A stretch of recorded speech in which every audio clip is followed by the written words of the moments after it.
Bolt को HRC से कैसे पहचाने? बोल्ट के सिरे पर लिखा होता है 4.6, 8.8, 10.9, 12.9। तो दोस्तों कैसे पता लगेगा कि कौन से बोल्ट में कितनी एचआरसी है? बोल्ट के ऊपर लिखे हुए नंबर से ही पता चलता है बोल्ट के अंदर कितनी स्ट्रेंथ है। तो आइए जाने दोस्तों स्ट्रेंथ के बारे में। बोल्ट का कुछ ताकत होता है, ठीक, और वो बोल्ट एक लिमिट लोड तक झेल सकता है, ठीक है।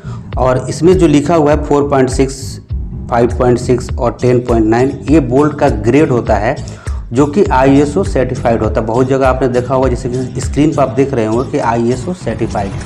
चलिए फिर इसका हम लोग समझते हैं, कोई एक एग्जांपल लेते हैं, जैसे कि 4.6 ही ले लेते हैं हम लोग, और इसका मैथमेटिक्स समझते हैं कि कैसे लोड लेता है ये।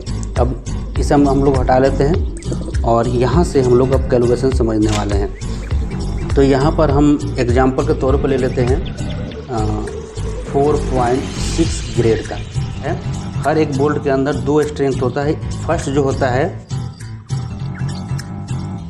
ये होता है अल्टीमेट स्ट्रेंथ, ठीक है, अल्टीमेट स्ट्रेंथ। और सेकंड दूसरा जो होता है वो होता है वाई यील्ड स्ट्रेंथ, ठीक है। दो स्ट्रेंथ हो गया, एक हो गया अल्टीमेट स्ट्रेंथ और दूसरा हो गया यील्ड स्ट्रेंथ, ठीक है। अब दोनों को कैलकुलेशन हम लोग करने वाले। तो क्या है कि 4.6 जो है, अब यहाँ पर समझने वाली बात है, 4.6 जो है एक कौन से फॉर्म में है, x.y के फॉर्म में है, ठीक है। इसका एक फार्मूला होता है कि अल्टीमेट जब स्ट्रेंथ निकालना होता है, अल्टीमेट मतलब होता है सबसे आखिरी ताकत, ठीक है। सबसे आखिरी ताकत जिस बोल्ट का होगा, ultimate strength is equal to होता है x × 100, ठीक है। तो x के जगह पर हमारा क्या है, x के जगह पर हमारा है 4 × 100।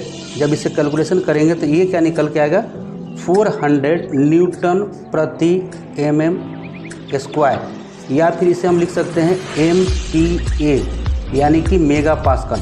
हम दो यूनिट से इसके संबोधित करते हैं क्योंकि इसमें फोर्स है और फोर्स को ऐसा ही मात्रा जो है न्यूटन है, इसीलिए न्यूटन प्रति mm², ठीक है। ये तो हमारे निकल के आ गया अल्टीमेट स्ट्रेंथ। अब सेकंड हम लोग निकालेंगे यील्ड स्ट्रेंथ।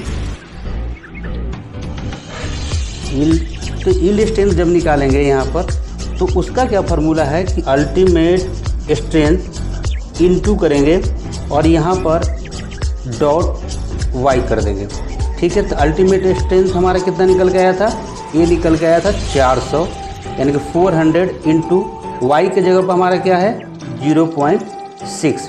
जब हम इसे मल्टीप्लाई करेंगे तो क्या निकल के आ जाएगा, ये 240 न्यूटन प्रति mm², या फिर इसे भी हम MPa कह सकते हैं, ठीक है, यानी कि 200 न्यूटन प्रति mm²।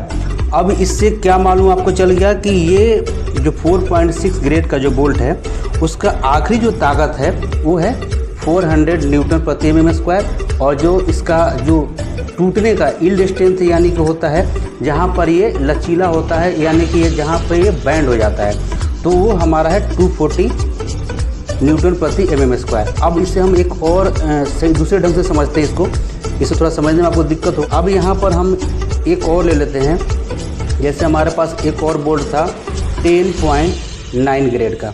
10.9 का यदि अल्टीमेट स्ट्रेंथ निकालते हैं तो कितना आएगा, क्योंकि हमारा फार्मूला जो है क्या है कि ultimate strength is equal to x × 100 है, ठीक है। तो ये x के जगह पर हमारा क्या है, यहाँ पर ये 10 आ गया, ठीक है। तो 10 × जब 100 करेंगे तो कितना आ जाएगा, ये 1000 न्यूटन प्रति mm²।